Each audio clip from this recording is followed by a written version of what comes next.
so an important point on these Vanos clips, when they're on there you can see this and it might look like you're supposed to clip it out to pull the clip back so you can get the plug off.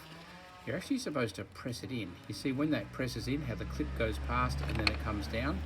So with these guys, when you see that, it's a press in and then pull down to get them out, not the other way around. Assembling the electrics, all these cables down here over the Vanos and up here, these earth plugs need to go back on.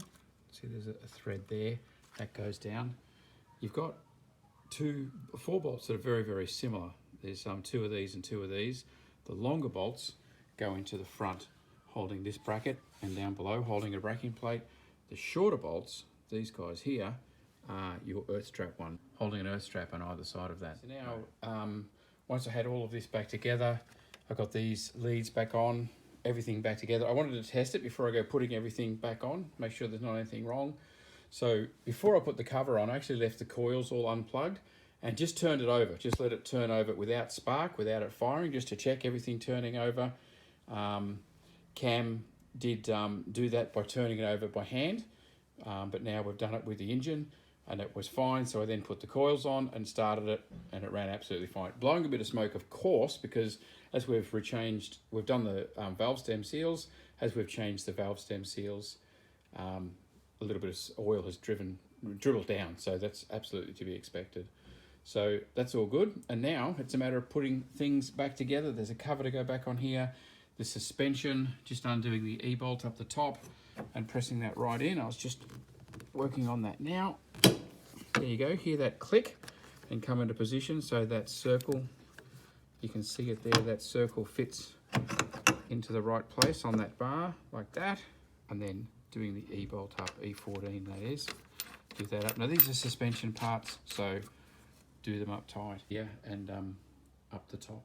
And then that little black plug that you've got, of course, that you took out is the one that covers up that cross member. So the first piece of this big infrastructure to go back in is this big weather tray here. The secret for it is up high, lifted in on an angle. There's little feet that'll clip in under the rubber and under the edge there, lift it in. And then back here, if you follow this weather strip around, there's 2 screws to line up here and up the other end. And these here just clip into place. That rubber pulls up and over and it clips in. So very simple positioning there. And then screw on the cabin filter, dung, dung, dung, back onto there. You need to fit this little valve here, and these little clips go in this. This is like a rain gutter here for the water to run. There's little clips, they clip back on, and that is a insert, turn and spin. Just line up the lugs, a little sensor that goes there. And now next we plug these guys in. These are all slide in. The back one lifts up and slides over like that. It's just a matter of lining all 3 up, and do the back one first, obviously. And then the front one, this clip slides in here and here and there. And then those 2 will click in and you are looking good. Okay, so the back one's in, and this one,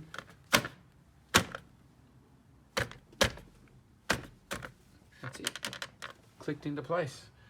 Things are now all back where they're supposed to be. So next, we're getting these covers left and right.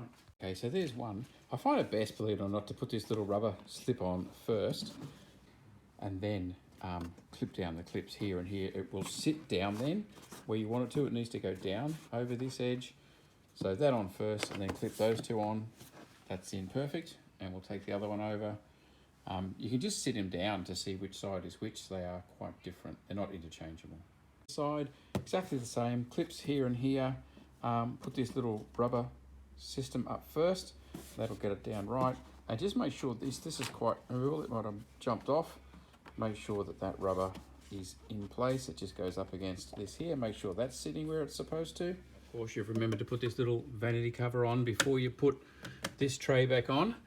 If you did forget, if you just get a standard 10 ring spanner, one with a little bit of a dip on it, you'll be able to get in under there and do that up. There's 2 10mm bolts hold that in place.